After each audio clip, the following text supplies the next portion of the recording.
Comme tous les ans, vous allez le critiquer, mais ça n'empêchera pas d'être incroyable. On parle de l'iPhone 14. Apple fait sans doute partie des marques les plus critiquées. Et pourtant, elle fédère toujours autant. Prenez YouTube par exemple. La chaîne compte pas loin de 16 millions d'abonnés, soit 20 fois plus d'abonnés que celle de Microsoft. Le keynote d'ouverture de la WWDC 2022, le dernier événement marquant, a totalisé plus de 8,8 millions de vues.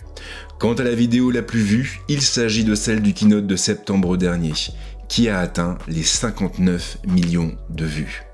À titre de comparaison, la vidéo la plus vue de la chaîne de Microsoft n'a pas dépassé les 4,3 millions de vues, avec le vent dans le dos. Avouez-le, c'est quand même pas mal pour une marque que tout le monde est censé détester, non? Ce qui nous amène finalement au prochain grand événement de la marque, au prochain keynote. Un keynote qui se déroulera à la rentrée et qui se focalisera sur les iPhone 14. Et vous savez quoi? J'ai vraiment hâte d'y être. Pas vous? Sans doute, et peut-être plus que vous ne voulez bien l'admettre. Et remarquez, c'est parfaitement normal. C'est normal parce que l'iPhone 14 sera incroyable. Et je vais vous expliquer pourquoi dans cette vidéo. Pour cette nouvelle cuvée, Apple aurait fait le choix de redistribuer les cartes. Toutes les rumeurs vont en effet dans le même sens et font état de la disparition de l'iPhone 14 mini. Un modèle qui laisserait sa place à une toute nouvelle variante, l'iPhone 14 Max. Alors pourquoi un tel choix? Eh bien la raison est assez simple.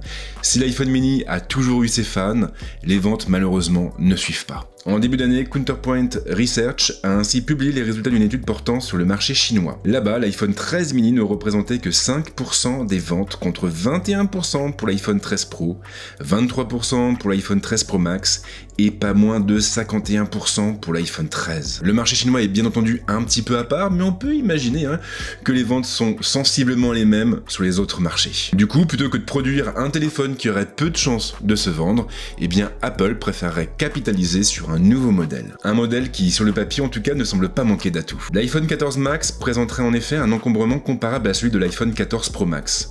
Comme lui, et comme ses prédécesseurs, il embarquerait donc un écran de 6,7 pouces de diagonale, contre seulement 6,1 pouces pour l'iPhone 14 et l'iPhone 14 Pro, pour un réel gain en termes d'affichage. Et ce détail, finalement, n'en est pas un. À l'heure actuelle, lorsque vous voulez une grande diagonale, eh bien vous devez fatalement vous orienter vers les iPhone Pro Max, soit vers les modèles les plus chers. Un iPhone 14 Max plus abordable permettrait donc à Apple de toucher une toute nouvelle cible, qui est un petit peu le but de tous les constructeurs au passage. Mais ce n'est évidemment pas le plus intéressant. J'en parlais dans une autre vidéo, mais Apple n'a jamais cherché l'innovation à tout prix. L'entreprise préfère attendre qu'une technologie soit mature avant de l'intégrer à ses produits. Et c'est la raison pour laquelle les iPhones traînent toujours cette fameuse encoche tant décriée. Mais ça va changer, du moins en partie. Plusieurs sources évoquent en effet la disparition de l'encoche sur les modèles Pro. Une encoche qui serait remplacée par un double poinçon prenant la forme d'un i couché. Une pilule, comme beaucoup disent. Un changement qui viserait uniquement l'iPhone 14 Pro et l'iPhone 14 Pro Max. En revanche, les modèles de base conserveraient en effet l'encoche pour l'abandonner finalement l'année prochaine avec l'iPhone 15. À terme, bien sûr, encoche et poisson devraient disparaître. Certaines sources, comme Ross Young, s'attendent même à ce que cela se fasse assez vite. Mais sur ce point, je me montrerai un petit peu plus prudent. À l'heure actuelle, les caméras placées sous l'écran ne sont pas complètement invisibles, et on imagine mal Apple intégrer à ses appareils une technologie qui n'a pas encore atteint le seuil de maturité. Et le meilleur exemple reste finalement celui du Galaxy Z Fold 3, le dernier pliant de Samsung. La caméra frontale passée au niveau de l'écran interne a été intégrée sous la dalle. Elle est donc censée être invisible. Et si elle se fait bien oublier en jeu ou même devant un film, elle attire tout de même parfois les regards. À mon sens donc, le double poinçon risque de rester un moment. En revanche, on peut imaginer que les ingénieurs d'Apple réduiront sa taille au fur et à mesure et surtout au fil des générations. L'iPhone 14 est l'iPhone le plus puissant jamais conçu par Apple. Enfin, à part l'iPhone 13. Tous les ans, Apple lance une nouvelle puce pour équiper ses iPhones. Cette année ne devrait normalement pas déroger à la règle. Et on peut déjà imaginer que l'A16 Bionic sera la puce la plus puissante jamais fabriquée par Apple. Enfin, à l'exception des processeurs Apple Silicon, bien sûr. Sauf que voilà, si l'A16 Bionic devrait aller assez loin, tous les iPhones pourraient ne pas y avoir le droit. Une fois encore, il s'agit d'une rumeur persistante. Apple aurait l'intention de réserver la puce A16 aux iPhone 14 Pro et aux iPhone 14 Pro Max.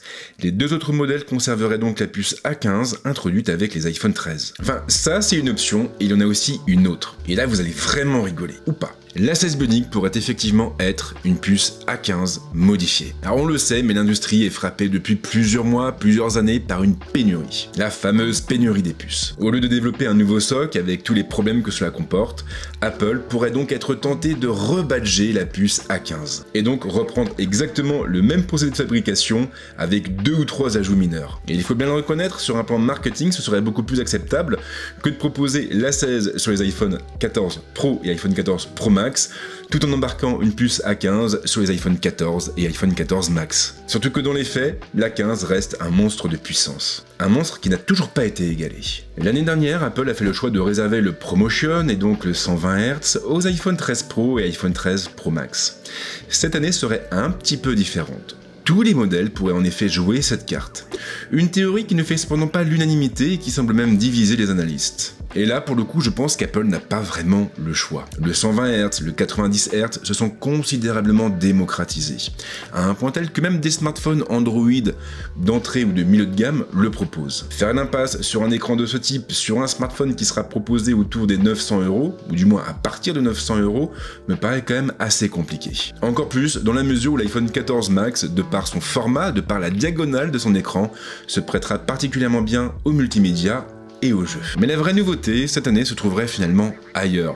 Et vous l'aurez compris, mais je fais allusion au Always On Display. Beaucoup s'attendaient à ce que ce mode soit introduit avec iOS 16. Mais cela n'a pas été le cas. Alors certes, Apple a modifié en profondeur le fonctionnement de l'écran de verrouillage, mais sans aller jusque-là. Sauf que voilà, suite au lancement de la première bêta de la plateforme, les gars de 9to5Mac ont fouillé dans ces fichiers système. Et ils ont trouvé plusieurs lignes de code évoquant clairement un mode Always On Display. On peut donc imaginer que ce mode existe bel et bien. Mais si Apple ne l'a pas présenté durant la WWDC 2022, eh bien cela ne peut vouloir dire qu'une seule chose. Ce mode Always On Display sera réservé aux iPhone 14. Oui, et vu qu'Apple aime bien faire la distinction entre les modèles normaux et les modèles Pro, on peut quand même s'attendre au pire. Les iPhones ont toujours été très bons en photo, mais ils ne sont pas les seuls à pouvoir capturer de belles images. La concurrence est même très rude sur ce segment et Apple a donc besoin d'un renouveau. Et ça tombe bien, car de nombreux changements seraient à venir cette année, à l'avant comme à l'arrière. Et le plus important de tout aurait trait à la définition. Exit les capteurs de 12 millions de pixels, Apple aurait l'intention d'équiper les iPhone 14 de capteurs atteignant les 48 millions de pixels de définition. Un gain de définition qui ne veut pas forcément dire que les iPhone 14 pourront réellement shooter avec autant de pixels. En réalité, et comme beaucoup de constructeurs désormais, Apple pourrait opter pour une technologie de type pixel binding. Une technologie permettant de combiner plusieurs photosites pour générer des photosites virtuels plus grands et donc plus sensibles à la lumière. Maintenant, et comme on peut le voir sur la maquette que je vous ai présentée tout à l'heure, ce choix de conception risque d'avoir une incidence directe sur la taille du module photo dorsal. Un module beaucoup plus imposant que celui présent sur les iPhone 13. Du moins pour les iPhone 14 Pro et iPhone 14 Pro Max. Car comme à chaque fois avec Apple, seuls les gros modèles auraient le droit à ce nouveau module photo. L'iPhone 14 et l'iPhone 14 Max, pour leur part, feraient l'impasse sur la troisième focale pour se limiter, on l'imagine, au grand angle et à l'ultra grand angle. Et pour la définition alors?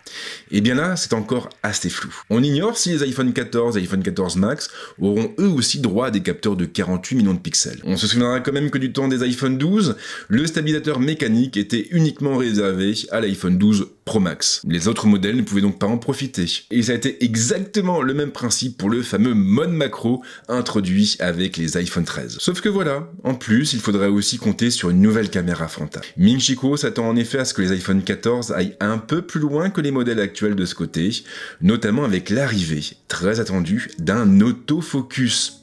Le bloc optique pour sa part atteindrait même les 6 pièces contre 5 à l'heure actuelle. Il faudra donc s'attendre à du neuf côté selfies et peut-être même à l'arrivée de nouveaux modes exploitant pleinement ce fameux autofocus. On arrive tranquillement à la fin de la vidéo, mais il reste encore un point à évoquer, le prix. Peu de rumeurs à ce stade, mais on imagine sans difficulté que les iPhone 14 ne coûteront pas moins cher que les iPhone 13. Au contraire, les prix ont plutôt tendance à augmenter au fil des générations. Cela étant, cette année, Apple aurait aussi l'intention d'introduire un nouveau système de paiement. Plutôt que d'acheter comptant l'iPhone 14, il serait donc possible de le louer, et ce en échange d'une petite somme forfaitaire facturée chaque mois. Une idée assez séduisante, c'est vrai, mais moi j'espère vraiment que la firme proposera aussi des assurances pour pouvoir faire face en cas de vol ou de perte. Voilà donc pour les dernières rumeurs entourant l'iPhone 14.